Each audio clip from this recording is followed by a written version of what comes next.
I recognize the member for Scarborough-Guildwood. Thank you, Mr. Speaker. My question is to the Premier. This week, we heard the Premier say that one of the reasons for his reversal on raising the minimum wage to $15 an hour, albeit 3 years delayed, was to help people who are seeing their cost of living expenses rise. The Premier admits that the cost of living is going up for Ontarians, yet still leaves the most vulnerable among us out in the cold this winter. The FAO's Q1 expenditure monitoring outlined that $500 million was not spent on children and social services, and $469 million of it was the financial and employment supports, including OW and ODSP. Speaker, will he reverse the cuts made to OW and ODSP for the most vulnerable Ontarians, or will the Premier try to reduce his deficit on the backs of the most vulnerable people in our province? Thank you. Recognize the parliamentary assistant. Thank you, Speaker. And to be clear, Speaker, when our government took office, we raised ODSP and Ontario Works rates.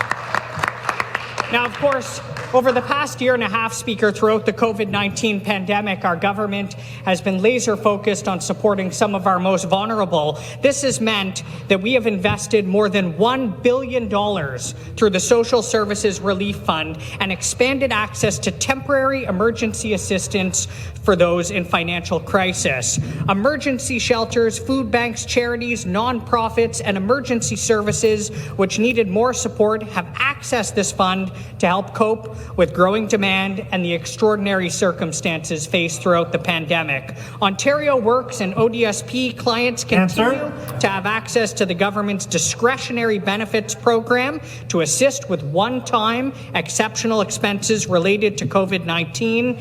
And, Speaker, in the supplemental, I'll speak to our efforts to reform and revitalize these programs as well. And the member from Scarborough-Guildwood.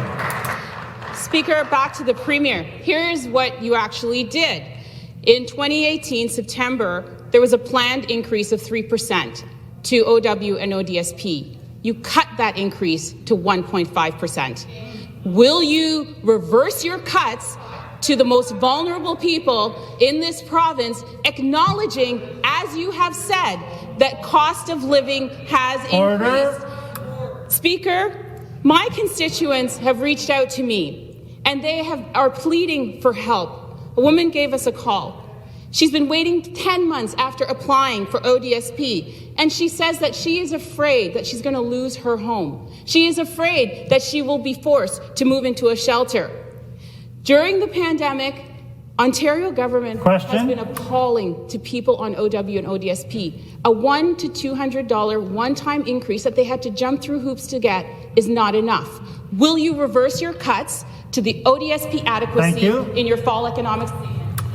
Return to the parliamentary assistant for community, children and social services. Thank you, Speaker.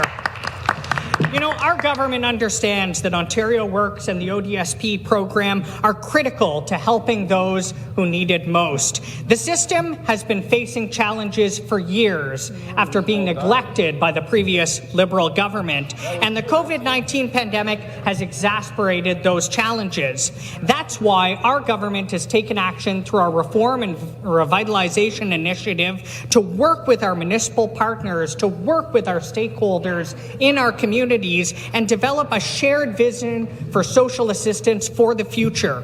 The focus of this vision is on the people we serve and how we can connect them to supports that respond to their unique needs and the barriers they face. This vision will ensure that frontline workers have more time to focus on connecting clients with supports like job readiness programs, housing, childcare, skills training, and mental health services. Speaker, we're going to continue this important. Thank you.